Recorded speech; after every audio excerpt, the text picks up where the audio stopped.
What is up, everyone? I'm Meli Ortiz. I'm Camila Ramon. And this is Hasta Abajo, baby. And today, as you can tell, Camila, her side of the room, her camera is full of yellow. I clearly lost the bet. Thank you so much. A year ago, I lost the bet. And yeah, she did. Wait, a year ago at the Copa America men's final, I was on the way and I FaceTimed her and I was like, let's make a bet. If Colombia loses and you have to wear the Argentina jersey on air. Yep. Just so happened there was a goat in the studio that like peed on the jersey. So Melissa actually wore an Argentina, which is so disrespectful, by the way. Talk to the goat. Okay. Every single Argentinian ancestor was like rolling in their grave when that happened. Girl, I was rolling in my grave as that happened. Anyway, she wore that jersey on air, an Argentina jersey, repped it. Yep, I did. It was painful, but sweet revenge, baby, because this year, Argentina women's played against Colombia women's in the semifinal of the Copa America, Women's Copa America. Yeah, and they only won in penalties. Okay, Miss Only. Only. A win is a win. That's true. Is a dub. And we did watch it live with each other while she was in Japan, so she watched it in the morning, and then I was here in the United States. Yeah, we literally FaceTime each other, and I had the game on another screen. Yeah. And I even texted Camila before the game. I said, okay, we're going to do this bet. Get ready to lose. Get ready to wear the jersey. And get ready to sing a song and pay your dues. Oh, God. I was hella confident. And so, with that all being said, first, before we have her sing the song, let's introduce to you also this Colombian festival. Oh, yeah. Food. We're having a Colombia party. Yeah. I mean, twist my arm. So we're going to take one bite. And then we're going to start singing too. Okay. So I'm going to give you this. I have to sing with my mouth full? I'll let you chew a little bit. Okay, yeah. So which one do you want? This half-bitten? Arriba, yeah. We have to sample it. Look at that. Okay, so the song is Canción de mi Selección is by Ryan Castro. If you know, you know, because it was the song of the summer last year. And today Cami has to sing it. She had to actually learn it because the other day when I spoke to her, she did not know the lyrics of the song yet. But are you ready? Did you chew yet? No, I have to swallow yet? Okay, do you need some refreshers? Actually, yeah. Okay. What do you have there? I got Colombiana and Postobon Manzana. I'll take the Colombiana. Good choice. Thank you. I actually like Colombiana way better than Manzana. Especially if you do a refajo, which is mixed Colombiana with cerveza, with beer. That hits the spots. My grandma's like favorite drink. Wait, that sounds amazing, actually. It is. Okay, good. Mommy, are you ready? I think so. I need to look at your lips, though, because I'll fuck this up. Ready? Wait. Dun, dun, dun. Okay. Mami, prende la radio, enciende la tele, no me moleste que juega la Cele. Coge la curva, coge la L, si no está alentando. Mami, prende la radio, enciende la tele, no me moleste que juegue la Cele. Coge la curva, coge la L, si no está alentando. ¡Eso! Wow. Crush. Perdón a todos mis argentinos del otro lado. Perdí la apuesta. I love it. Y'all, so wait, so tell me about the final too, because the final was insane. Okay, while I do that, have a pan de bono. Okay. So it was heartbreaking to say the least. Wait, pan de bonos are so lit. Oh, dude, I love them. That's my favorite. Any time of the day. Anytime of the day. Continue. Okay. So Colombia lost to Brazil in the Copa America women's final. Congratulations to Brazil. I have to say and pay my respect because it's their 9th consecutive Copa America title that they win. 9th consecutive. Yeah. Crazy. And it was a thriller, a screamer, a roller coaster of emotions, this game. It had record viewership, and it was a game that ended up being 4-4. And then they went into extra time, and then they went into penalty kicks. And in those penalty kicks, Colombia lost 5-4. But you saw a bit of everything. Like, it was just like a spectacle, of like athleticism and like golazos and like precision. It was insane. Yeah. I mean, Marta. Tell us about the goals. Yeah. You had some really great build-up goals. You had Lacey Santos, who scored an incredible free kick. That's the one that went like over and around. Like she like swerved the ball. How? And that's her specialty. She does it in the NWSL. But which is crazy to me is 39-year-old Marta, who is like the ultimate GOAT, the ultimate legend. She comes in as a sub and she scores 2 goals. And she's the one who really lifted up that Brazilian team because Colombia had it. And they were 20 seconds away from lifting the title until Marta struck that ball Like, it hurts every time I think about it. But it's crazy because it's saddening to say this, that like Colombia national team, men's and women's, have lost so many finals. And it's actually been a huge topic of conversation in Colombia. And I actually got asked this question in my DMs the other day, like, why is it that like we can't seal the deal? Because we have Messi. I mean, facts. That's so. I mean, yeah, you do have Messi. We don't got Messi, but it's just like, one, you can't compare the men's to the women's team. You can't 100%. Compare that. But I wanted to make this point in that, one, I'm super proud of the women's Colombian national team. What they have done in such few years is absolutely incredible. No, when I think about like top tier, like women's football, I think of Colombia like off the gate. Absolutely. And they've competed really well at the 2023 Women's World Cup. In the Olympics, they were leading against Spain and dropped that lead and lost to Spain. Like, the talent is there. However, it seems like we just can't keep the lead, and we lose grasp of our mentality and of our football. And I think that over time, a lot of people in Colombia are blaming that these loss of finals, both men's and women's national team, is because of the lack of mentality. Like, they're saying it's like mentalidad perdedor, which means a losing mentality, which I don't believe is true at all. I think that winning is something that you build over the course of years. Keep in mind that this women's national team, when I was on it, we tied Brazil actually in the final. We lost on points in the whole tournament.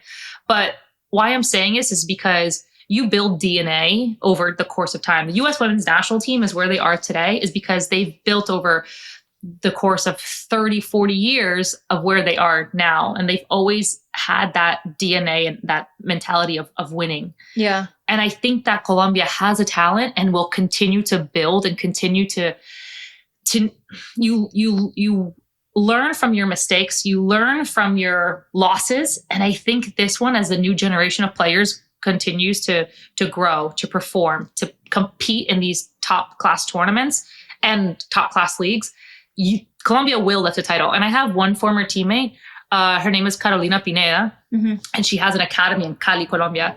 Even when I was playing with her on my team, this is over 10 years ago, she would say since then, she saw the talent that was being created in Colombia with the youth teams and the young girls. She said, Colombia is going to lift a title one day. Yeah. They are going to win. They're either going to win. 100%. I think also one of the beautiful things about Colombia is that the country supports both teams in a way that like it's really nice to see, because Argentina does not support the female team like Colombia supports its football femenino. It's true. Yeah. And it's really beautiful to see, not only because it supports all of the hard work and effort that these ladies are putting into the sport and like in the way that they're positively representing the country, but also it continues to attract even better talent and like motivate everyone to be better, not just, the girls that are in there doing it for the passion of the sport too, but it adds another layer of like support, even if it's just community support that is really nice to see, because you don't see it in every other country. No, you don't. And it's growing. Argentina's growing, which is it's great progress, but you're completely right about that. Yeah. Like fans don't support the women's team as much as Colombia does, but it will only continue to improve.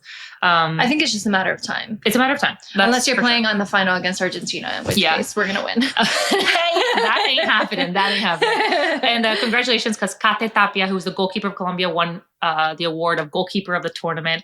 And there was a really special video at the end of the game where obviously she was distraught, but Marta went up to her on live TV and like just paid her respect to her, which is huge, because Kate Tapia, I used to play with her.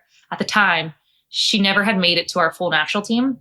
And I don't know if it was because she wasn't developed yet as a player or if she was younger. I can't remember the exact reason why, but like talent-wise, the other goalkeepers were above her. She used to be on the ESMAD, which is like the National Guard in Colombia. Like literally there are photos of her in like full-on National Guard gear. She was in the police force. She was National Guard. She was a bodyguard. Oh shit. Yeah, no, I wouldn't fuck with her. Yeah. Like, damn. Yeah. So it's an incredible story that she left that. I'm letting nothing through. Literally. I've been training for this my whole life. For real. And it showed in the tournament. And it's a beautiful story because it shows that with the right support with the league that formed in Colombia, she was able to finally leave her job as like a part of the force to become a goalkeeper, full-time athlete. And look where she is now. And she's playing professionally in Brazil. So just a really cute story and inspiring story I wanted to share with y'all because we need more of that. And it's pretty badass. That is badass. Yeah. I have a question for you. Yeah. I heard that to be a goalkeeper, you have to be a little bit crazy. Is Facts. that true? Absolutely. Why?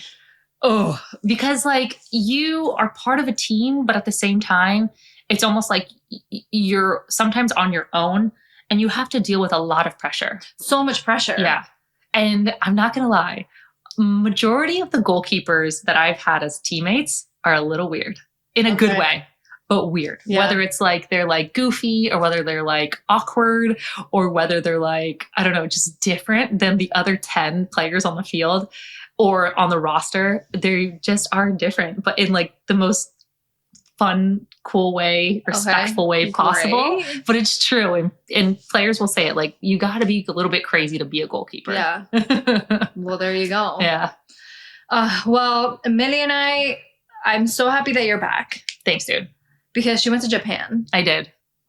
What was your favorite part about going to Japan? Ooh. Literally, we were just talking about this. We're like the only two like crazy girls that like are like, she got back yesterday from Japan. I got back last night, like at 9 p.m. Actually like 10 p.m. from Tennessee. Yeah. And we were like, hey, like, let's just record a podcast. Like she walked in, my bed was not made. I have my luggage on my tread because I have no space in my apartment. Like it was just, my house is in shambles. I have like dishes in the sink. I'm like, we're having a Colombia party. It doesn't matter. Just come through. I love it though, because like it's, because we don't see it as work. We see it as we get to connect with you all as our listeners and also take advantage of the fact that we're in the same city. Yeah. And my flight from Tokyo, it was direct here to JFK, to New York. So I'm like, we doing a podcast while I'm here for 24 hours? Literally. She's only here for on jet lag, but that's okay. No, Tokyo was, wait, do you want more? Yeah, I want an empanada. Here we go. Yellow and yellow. Empanada with that Jersey girl. Rate it. Rate it. It's a little, it's not hot. So I don't know if it's a fair rating. I don't care. It's fire. Okay. So my trip to Tokyo, my favorite thing was the food. Oh, the food. Can we have a moment for Japanese food? Please. I love the furikake varieties that you get there, which is like the little like powders and stuff that you put on the rice. Yes. Oh my gosh. And then, so I went to 3 cities, Tokyo, Osaka, and Okinawa. And Okinawa was that island. Yeah. It's like a 2-hour flight from Tokyo. Mm-hmm. One of the most beautiful beaches, pristine beaches, just so clean. It was gorgeous. You know, another thing that I learned, the sun hits hard in Japan. The sun. Girl, like you're from Miami. Yeah. I grew up in South Florida. Colombia gets hot too. Yeah. There is no comparison to Japanese sun. At least they have fire-ass sunscreen out there. They do. Beauty products, I hit up Don Quixote, which is like the 10th floor Marshall/Walmart of Japan. That's so random that it's called that. I know, right? That's what I thought too. Christian's like, where are we? We're at Don Quixote. What the hell is this? I was like, don't worry. I found it off TikTok and they sell all the beauty products I need to buy right now for like hella cheap. So then you're going to come back and you're going to tell us which ones you loved? Yeah. Okay. Perfect. Yeah. What else? How have you been? I've been, running around, traveling quite a bit, just like over the weekends and stuff. Like I didn't travel for the first like chunk of the summer, I think. Actually, I lied. That's you're lying. Yeah, you definitely I felt like I travel. I mean, compared to you, because you travel all the fucking time. Like you're literally like never home. I was traveling a little bit and then I like slowed down. And then now I'm starting to pick back up on my travels, counting down the days to go to the Bad Bunny concert. I'm so excited. I'm planning my outfit. That's going to be... Talk about FOMO right now, by the way. Like the Bad Bunny concert videos. Oh my God. I'm just ready to be like una puta in the street. I don't care. I don't care. When I was given birth to, the doctor took me out the womb and said, this woman was meant to be una puta in the street at the Bad Bunny concert. And that's exactly what I'm going to be, okay? No shame in the game. Absolutely not. So I'm honestly just counting down the days for that. And like in New York City, this summer has been incredible. My friends are all complaining. They're like, oh my God, it's so hot. I'm like 98 degrees. Let's go outside, Rex. Hell yeah. Except I walk him only in the shade because the pavement gets hot. But Aww. I've been, after I recovered from food poisoning, I've been hitting up my shaken espresso drinks. You've been making them? No, I've been getting them from the store, man. Oh. I haven't. I want to learn how to make them, but like I'm also looking for an apartment. It's been kind of like a crazy couple of weeks here in New York City, but just happy to be doing the thing. And at Peloton, I've been like off of the cycling and tread schedule because they're redoing the studios. Oh, I am a little nervous because the cameras are coming back in 4K. Like, y'all have no business looking at me and detecting that I forgot to wax my mustache. All right, while I'm cycling. Your makeup better be like no more under eye creasing. Like, we used to get away with so much. Like, y'all have no idea. Like, you get a cold sore one day, you can't see it. Now, oh my God, I'm gonna have to call out. Be like, emergency. There's an emergency. Why, ma'am? Because y'all have 4K installed now. That's why. Literally, a pimple on my forehead. Hey, I'm a sick day. I'm ill. I cannot go into work today. Oh my gosh, 4K. That's crazy. Crazy. And you're like sweating and stuff. Sweating. Chest pimple? Oh my God. How embarrassing. Because people will be like, oh, pimple on her face, whatever. And you get a chest pimple. Those are real too, okay? Wait. So back to New York apartment shopping, because I've been in that situation before. How crazy is it right now? Like, tell the truth. Oh, it's insane. Yeah. Yeah, it's crazy. And I think, like, I don't know, I'm ready to elbow bitches in the street. Like, give me their lines. Give me your house. Give me your house. I think it depends. Okay. It depends on what day you go, what you're looking for and stuff. But I'm very confident that we're going to find something, and that Luciano and I have been living in a 1-bedroom apartment for the 4 years that we've been here. And it's really nice. But like, Meli and I are currently recording the podcast from my house. And last night I was like, hey babe, it was like 10 at night. I was like, by the way, Melissa's coming tomorrow to record the podcast. He's like, you didn't tell me. And I was like, yeah, I did. And I gave him attitude. He's like, you literally didn't. I don't understand why you're giving me attitude. And I was like, you're right. I'm so sorry. I felt so bad. And he was like, fine, I'll go to the gym. Cause he's like in summertime. So he has like, off. Yeah. But no, I've been there. But also I have to look for an apartment soon too in Miami, because let's just talk about how frustrating when moving is. But we just moved to Miami in November. Mm-hmm. And all of a sudden our building is like, you guys need to sign a new addendum to your lease. We're like, what are you talking about? We're here for like another year, like 14 months. Mm-hmm. And what happened was that these owners are buying out this building for $500 million. And essentially everybody is moving out of the building because they're going to knock down the building and construct an ultra luxury, if Miami didn't already have enough ultra luxury places to live, another building in Miami. And so we've been looking at apartments. Sucks. If any of y'all are also looking for apartments in Miami, let me know.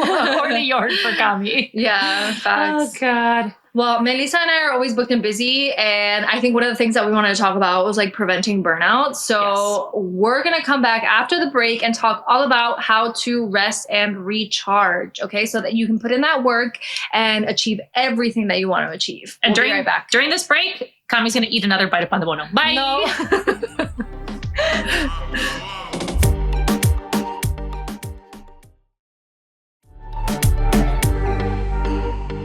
All right. Rest and reset. I feel like that's the mantra we need to invite more into our lives, and maybe into your lives too. The hustle culture is great, but sometimes it's not always healthy, right, Cami? 100%. So, your mind, your body, you can only do so much. And I feel like if you're a listener, whether you are working like crazy and then you also are balancing life with exercise, maybe being a parent, maybe being a caregiver, maybe balancing like the different elements of life that's just thrown at you. But then you get to a point and you're like, holy shit, I feel burnt out. Yeah. Have you ever have you ever felt that? Have you ever felt All burnt the time, out? bitch. Come on. Are you kidding me? I think, yeah, it's super common for everybody. Like, it's not just us, but I think for me, like when I need rest, I have learned to set boundaries. I was reading something the other day that talks about like the different types of rest that people need. Number one is like physical rest, which is pretty obvious. Like you're resting from your workouts, you're resting from, you're stretching, you're doing your recovery work. You're literally just sometimes like being horizontal. Then there's like, emotional rest, like mental rest, where you're doing potentially like meditations, where you're disconnecting from work, where you are going to therapy or are connecting with people that like make you feel full. There's obviously other types of rest as well, but I think one of the ones that I have been really leaning into has been like rest from like stimulation, like cognitive rest, especially as it pertains to social media. Yeah. Because you could have a day off, but you spend your whole day like on your phone or on TikTok. Facts. And you do not feel rested at all. Matter of factly, you feel more stressed. Yeah. You feel more like you're not doing enough. You feel like incapacitada, like you're like kind of like frozen in time. Luciana, I'm looking at my kitchen table right now because it's a disaster, but we bought an 1,000-piece puzzle, you guys. Yeah. And we have been like, right before we go to sleep, like we've been, it's tough because like visually it's a lot. Yeah. But like to like wind down, we've been like putting together the puzzle. I love that. Little by little. And it's like literally all over our kitchen table. Like I have absolutely no idea when we're going to finish it, but it's like a family activity. You better finish it before you move. No, for real. We have a couple of weeks, hopefully. So we've been like focusing on that, and like the best, I talk about this all the time, but like the best thing that I did was like get an app blocker, because at least it calls you out and like you should be off your phone at this point. Like the worst thing the app blocker did was introduce pausing, because I've been pausing it like crazy, but it's still better than what used to happen. Like my time, like my screen time has reduced so much. Yeah. I'm jealous. Yeah. I need to follow that. So I've been focusing on that. So it's not just like the physical rest for me. For me, it's more so the like the mental rest. Yeah, I 100% agree. I just got back from Japan, right? And while I was first there, of course, like I was there with a campaign with Japan Airlines and Liverpool Football Club. So I already knew going there that like I'm not on a full vacation. Yeah. Like I'm still creating content. I'm constantly like with either my camera. That's another thing, creating content, because even when we're off, like I'm not like working, but I'm creating content too. Yeah. It's like you're never ending. And Christian tells me that too. He was like, you need to like pause. You need to, obviously be present, which I try to be. Always. You actually do a good job at like recording things and posting it later though. Yes. But it also throws people off. Yeah. A lot of people off. I don't care. So when I was in Japan, my first priority, of course, because of my job, was let me grab content and film content, what I need to do for my work. But do I really need to be posting? No. Like, why would I have to be posting? Unless it's a part of my job, which like it wasn't, like the date wasn't there where like Japan Airlines and Liverpool were like, you need to post on this date. Yeah. And so I was like, you know what? Like, let me just get off the grid for a bit. Like, I don't want to post because like you said, it's like my own way of disconnecting and helping me stay present with my husband, with where we are, because when are we else going to be in Japan for right now, the time being? And so for me, that's my way of, I guess, not app blocking, because yes, was I still like on the app from time to time? And don't get me wrong, like TikTok is a great research utility for traveling. 100%. I found a lot of stuff on Instagram and most on TikTok. So was I on it? Yes, for sure. But I just tried to like stay off of it for my own personal reasons, which was great. And I feel like I have to do it more consistently. And like I've been telling you this, I feel like for a month, and I feel stupid saying it, but I definitely need to do more of that app blocker, because when I tried, I just would pause it. I would get out of it. Yeah. I definitely need to dedicate myself to doing that. I think commitment. One of the things that like as women, I don't see people talk about often is also like balance in your relationship too. Like obviously we're badass women, like we're entrepreneurs, we're people who have chosen to put our career first for a certain part of our lives. Obviously we both have goals to like have our own families and things like that. But I think right now we're in a place where we really just want to focus on our careers. And that can also lead to putting your relationship to the side sometimes too. Yeah. And like, let's be real, like our boys need time. And like, it's also a little disrespectful for us to be always on our phones, always working, always doing these things. And like, sometimes I like in the past, like when I first like started transitioning into this space, like I would find myself like being like the dad, you know, in the movies, the dad's like, hold on, I gotta take this call. Yeah. And then I was like, no, I don't want to do that. Right. So I'd be like, hey, I'm off the grid. Like I've like made an effort to like, if I'm going on vacation, not like work travel, like I'm going to be like more off the grid, which has been really nice. Yeah. And I think that something else that I have not come to terms with, but like have definitely been prioritizing more is also like family time and time with friends. Because for me, I struggled with like setting aside the time to like do things with people that I love. And then I find myself like looking back on like my summer or the last couple of months and be like, oh, I like barely hung out with my friends, or like I barely got to do like, any of these things. And hanging out with friends and just chilling and like having a conversation, playing a board game, going to the movies or whatever it is also makes you feel full and like feeds the creative energy that you need to like go out there and do like amazing things. It's so crazy how fast time flies. Yeah. And you don't realize it, but then all of a sudden it hits you like, holy shit, like when was the last time I saw my, like the certain friend? Yeah. Or sometimes I think like, especially because as Latinas or Latinos, we have very tight knit families. And I'm like, holy shit, like when was the last time I saw this aunt or that aunt or that uncle, you know? And I think back, I'm like, my gosh, we're all getting older. And it almost makes me like nostalgic, but then also emotional, thinking about how can we make the most use of our time. Yeah. And I think that goes into like rest and reset, because when, like you said, when you're spending time with your loved ones, your family, your friends, it helps you gain that it's like food for your soul. You know, it's time for your soul in order to recharge your battery. And sometimes I'm like, when I'm in the grind of everything and I finally get home, I have this feeling of like, man, I want to go home. Like I want to see my parents. Yeah. I want to see my grandma. I want to see my brothers. Like I get that urge of just like, that's my reset. Yeah. You know what I mean? More than flying across the world to Tokyo, you know, it's more like I need that family time as part of my reset.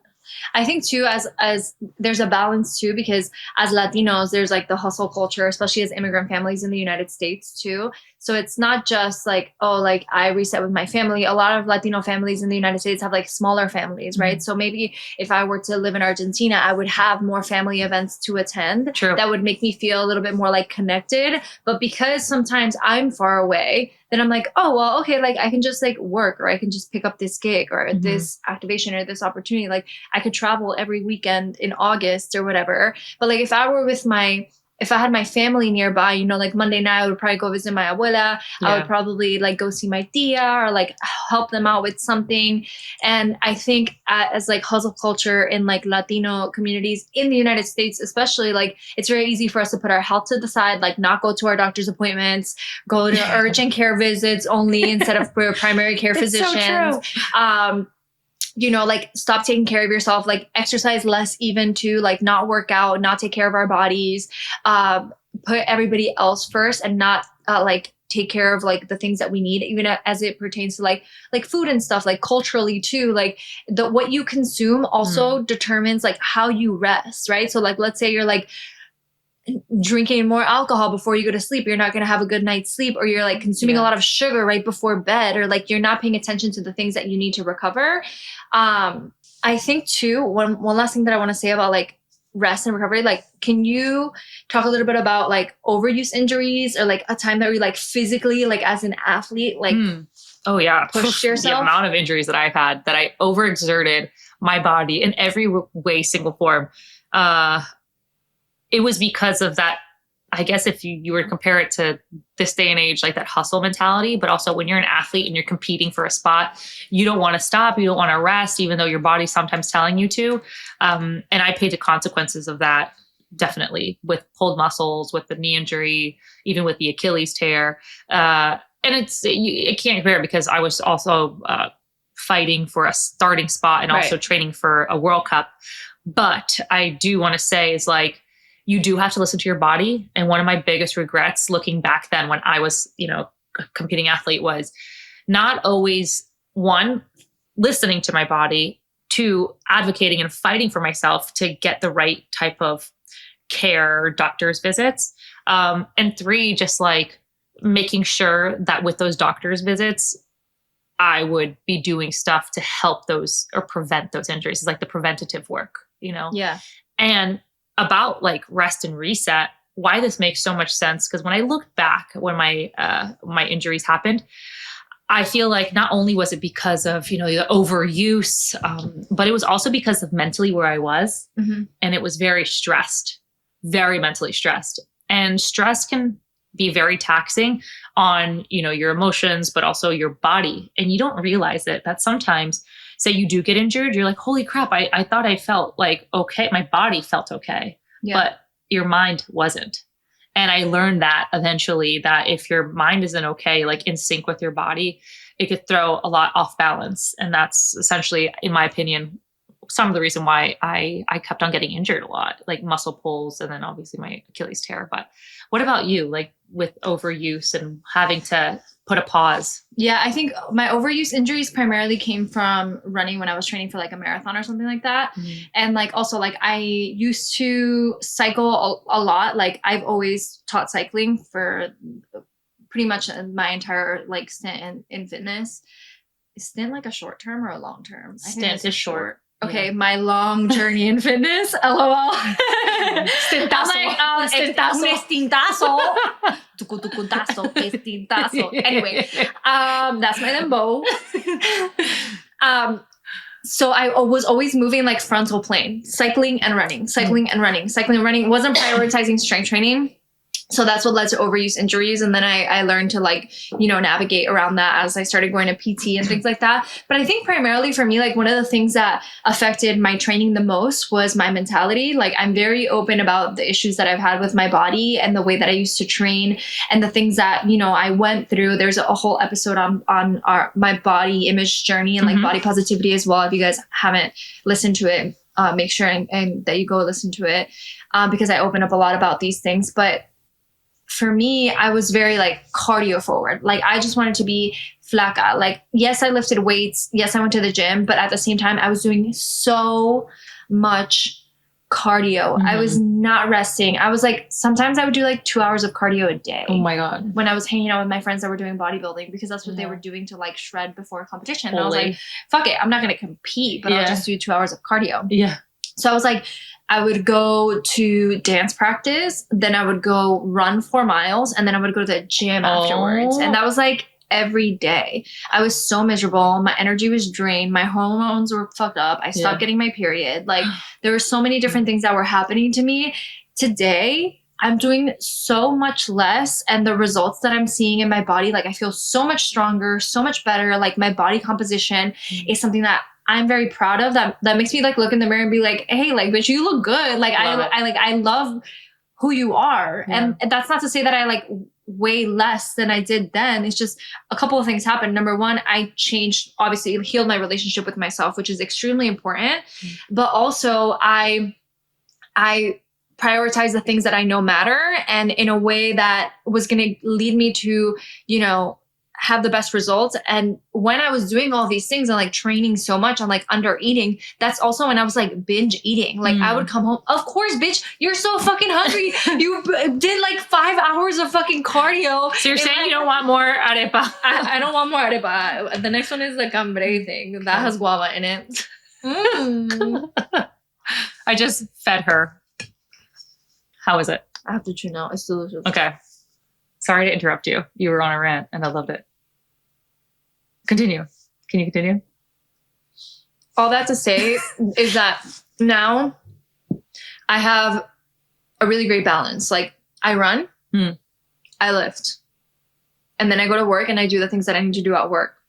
I fuel my body, and the way that I feel is centered. Like I I can't even tell you like the last time that I had like an episode where I needed to like binge eat like I used to, like when I felt like a sudden urge to like have to devour everything, or that I felt bad about myself. I feel very confident, very powerful. And I think that's also because I'm allowing myself to rest. I'm allowing my body to recover, and I'm allowing myself to show up in the ways that feel right for me. And I'm paying attention to what my body's telling me versus like forcing my body to do something that is not natural, is not what it wants to do, is gonna just lead to injury and like mental draining and physical draining. So I have a question. Do you think it's more now because of quality over quantity? 100%. Yeah. Quality over quantity. Yeah. And then also, yeah, that's it. Okay. I also have another question though. Do you ever feel guilty, whether it be with your app blocker and like not responding to notifications, or disconnecting, or all the time? Yeah. And how do you deal with that guilt? Because I know our listeners probably either A, have disconnected, or like have just put their phone aside, or B, are looking to do that because they are feeling like they need to. But how do you deal with that sort of guilt of always having to be on, being responsive, taking care of XYZ, be it your grandma, your abuela, your, I don't know, kids, your whatever is going on in your life, your job? How do you get away from that guilt? Well, when it comes to my family, I always like, I have to respond. Sometimes I forget, but I never feel bad when like people like follow up. And I always follow up with people too. Like my friends, I'm annoying sometimes. Like I'll FaceTime you 3 times until you answer. Like, and I don't feel bad about that. It's also like a part of like who I am. When it comes to like social media and things like that, I just physically like can't. Yeah. There's a certain amount of time that I can like spend on that. I think we have gone from a place where we used to create more to a place where we're just consuming so much. It's so true. I think one of my recent goals has been to create more, which is why like I've picked up hobbies. I've made an effort to like, instead of just like sitting and like watching TV at night, like setting some time aside to do some hobbies and like spend time in my room, like either writing or journaling or drawing or singing or whatever it is that I want to do, that has led me to, you know, create cool things that make me feel proud of myself, even if it's just creating or building a puzzle. I love that. So I've been in that. There's obviously like things that I consume that I love. And like, I do spend a lot of time on TikTok too. I'm not acting like I'm better than anybody. Like this bitch spends a lot of time on fucking TikTok. Like, let's just be real. I love TikTok. But I do make an effort to like try to create more than I consume now. That's a great point that you made, because I feel as of recent, I want to say like the last 6 months, I've been consuming more than creating. Yeah. But I think it's all because one, like there's just way more, as you said, content to consume. And also like work wise, it's like you're doing all this, your work. So say, you know, you're a Peloton instructor. We create for work too. Oh, hell yeah. And I'm like constantly studying for soccer games and traveling and all this stuff. And like, sometimes like I don't have the energy to create. You don't have to. I'm like, I just need to consume right now. But also you can also create just for you too. Yeah. Like, and like have space where you're just like doing something for you. Yeah. I like that. Even if it's just like ceramics or something that makes you feel like connected with yourself. Because I think when I feel the most rested is actually when I feel not necessarily like physically rested, but the most like connected with myself mentally and with like the things that I'm actually doing at this point in time, rather than like thinking about all of the things that I have to do.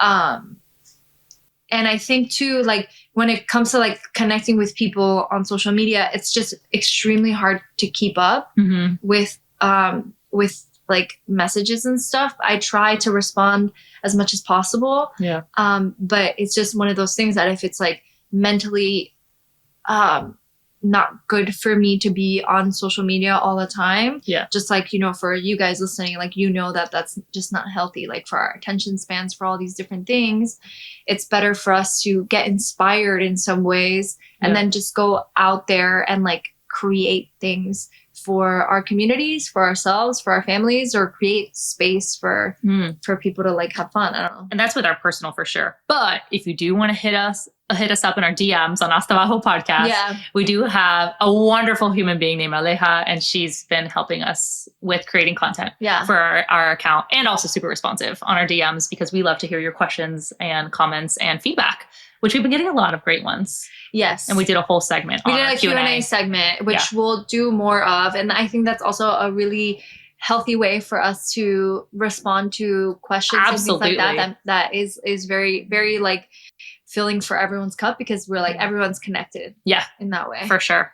We all need help sometimes. And then we're all a team. And I just want to say, like, we really appreciate y'all for being part of this and being part of this journey and hitting us up and connecting with us, even if it's through social media. So with that being said, let's toss the break. And then when we come back, we're going to make you famous, baby. Ooh.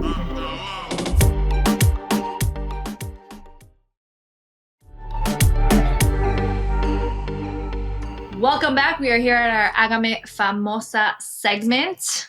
Meli, you ready to hear about some Latin music? I am. Hágame Famosa. I want to start with some really great news because I'm a Calle 13 fan. Oh, atrévete, te salte del closet. I love Calle 13. Okay, go on. The vocalist, Ile from Calle 13, is coming out with her own album, which is, I'm super hype about that. Like, love. More to come. But we're super excited about that. Like, I'm a big fan and I'm just, excited to hear more. Yeah. There's also an Argentinian artist called Emilia Mernes, which I love her. I have to say that I do love her music. I listen to her music. She just dropped a new album. What kind of genre, sorry? Latin pop. Okay. She just dropped a new album called Perfectas. The album is a call out to the industry, for women to have to like appear a certain way. And also it talks about like the pressures of women in the industry. I do have to say, especially for Argentinian artists, it's absolutely insane for female artists, the pressure that they are under to look a certain way, to act a certain way, to look perfect, to be perfect. Yes. I would love to have seen this album, and maybe it's coming. Yeah. Maybe it is coming. But I would have loved this album to come along with a bit of an even more descontracturada version. How do you say descontracturada in English? Great question. Polished. Like a less polished, more authentic and relatable version of Emilia, rather than like such a polished, even marketing for it. I feel like it doesn't match with the message. That maybe that's just a note for the marketing team. Yeah. I'm like, if I'm hearing an album about how it's too much to be perfect, don't give me a perfect image that's been photoshopped. Like, I want to see the real deal, the raw. I want to see the emotion. I want to see it. And I hope that it's coming. I think because there has been feedback about this on social media, I think that they'll probably pivot and move towards something a little bit more like that. But like, my hope is that this can make a change. And I do feel her because as somebody who comes from Argentina, like it's just the pressures are insane. Like, let alone any woman in the Latin music space. Cheska talked to us about that. Exactly. Which, by the way, listen to that episode with Cheska. Incredible episode. Episode number 2, 3, 4 of our something like that. Yeah. One of our first ones. Yeah. But she talked a lot about body image and dealing with her surgeries, with her hair, with her scalp. Yeah. Remember? And like fighting against that type of how do you say that? Like fighting against the norms of the stereotypes of like society in the music industry. I think I'm really excited to see what they do with this for sure. So stay tuned, pay attention, and maybe we'll all be very pleasantly surprised. Cool. I love that, Cami. For mine, are you ready? Yes. So I have a few mix of soccer and basketball. On the soccer side of things, this summer we enjoyed women's footy, we enjoyed men's footy, but more specifically, Copa America final numbers were through the roof for the women's Copa America. And the women's Euro, which was also an insane final and a really great tournament, Fox announced that it was the most watched women's soccer game in English language U.S. television history for that final, for the final of the Euro, drawing 1.35 million viewers, which is up 53% since the comparison to the 2022 Women's Euro final. So yeah, huge news, and the continuation and the progress of the growing women's game. Trinity Rodman, who played for the Washington Spirit, finally came back after dealing with a back injury for quite some time.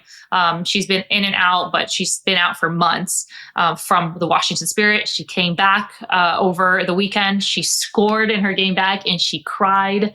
And in her post-game interview, she let out her emotions, just talking about how hard it's been to be away from the team and the game. She's such a young player and going through a back injury, which is not normal. Yeah. So congrats, Trin. She's also a wonderful person and player. And then if you follow, and you should be following the WNBA, which I need to personally follow more of, over the weekend, we have some big news. Minnesota Lynx have acquired Dallas Wings star Dejanay Carrington. The Lynx in the last championship, they lost to the New York Liberty, which, by the way, one of the games prior to that final, I was at the Liberty game, which was insane last year. What about Ellie? So yeah, she's amazing. Ellie's an icon. If you haven't gone to a Liberty game, go to a Liberty game or to any of these WNBA games, because they are certainly lit. But the Lynx, they have been on fire this season. They're far and away number one in the league in terms of wins, and they are on the hunt to get that championship trophy. And of course, with this trade, with this acquisition of Dejanay, it could be a really important pillar and stepping stone to doing it, to lifting the title. So if you're not watching the WNBA, you're missing out. These women are continuing to put on a show. And women's basketball, likewise women's football, likewise women's sports in general, is growing. And we're all happy to be a part of it. So stay tuned. I'm going to keep you in the loop of all the news, but tune in that TV, tune in that streaming app, because you'll certainly see how awesome and empowering it is to watch it. I feel like I should have highlighted a Colombian artist for our Colombian party. Oh, that's true. Do you have any Colombian artists that you're like absolutely loving? Like any songs right now from Colombian artists? There's this one song that just came out with Capo, who we love, obviously, with Ryan Castro. Oh, it's so good. It's so good. Don't ask me to hum it because I don't know it yet, but I listened to it this morning and I'm obsessed. J Balvin has a new album. Oh, the mixtape de J Balvin. Mm-hmm. I love that he has a Gilberto Santa Rosa collab. Love. And also Omega. Like the Omega song is like Que Lo Que is like my jam right now. I totally spaced out on that. Lit. So make sure that you listen to J Balvin's new album, which I feel like he has been steadily releasing music, but it's been like a minute since he like dropped an album, and like I'm really excited about this like new album situation. Me too. Yeah. I think that's it. All right. So we're back to the food. As you can see, there's a few bites in all of them. And we're going to end this episode on Camila rating the Colombian delights. Should I do like one to five? Is five of them? Like 1 to 10. 1 to 10. Oh, like each one? Yeah. Or like number one on the list, number 2, 3, 4. Oh, yeah. Let's rate them. So right now there's 4 things on the list, but let's make it 5 with the Colombiana. This is it. That's a drink, though. I know, but still. I'm gonna leave the drink last because I don't care about that. Oh, really? Okay. I like carbs. Like, okay, we're talking bread here. Honestly, the empanada today was like very impressive. Really? I'm gonna rate it empanada number 1. It's really good, right? Is it pollo? Yeah. Okay. Empanada number 1. I'm gonna rate pan de bono number 2. Okay. The empanada is number 1 because it has chicken in it and it's so delicious, and like it's like honestly like. Girl, how do you put that number 1? The pan de bono is definitely number 1. Really? Oh yeah. Maybe because it had meat and I was like protein heavy. I'm also not a big fan of. I have pan de bonos all the time though. Pan de bono is number 2 because you never lets me down. A pan de bono is like somebody you can always count on. Mm-hmm. She'll always be there. Cambray is number 3 because I love a little salty sweet moment. And it has guava in it. And I don't know if that's traditional to like Colombia, but like I am from Miami, so anything with guava automatically has my heart. Does and then number 5 is that if I feel like it was a little dry. And oh yeah, that's dry. Yeah. And then number 6 will be the Colombiana, just because it's not bread. Let's just be real. What do you think? Well, pan de bono first place. Second place, empanada. Third place, this cambray. What do you call it? I think so. This is no, actually, Colombiana goes before that. Dry ass arepa. Yeah. Well, thank you guys for joining us for our Colombia party. Stay tuned. Next week, we got some fun. No me jodan. In the meantime, no patas sucias. Keep going out there. Keep watching women in sport. Keep taking time for yourself. And we'll catch you next week, baby. Bueno. Until next time, hasta abajo, hasta abajo, Hey. hasta abajo, Hey. hasta abajo, hey. Hasta Abajo is an iHeart women's sports production in partnership with Deep Blue Sports and Entertainment. For more podcasts, listen to the iHeart Radio app, Apple Podcasts, or wherever you listen to your favorite shows.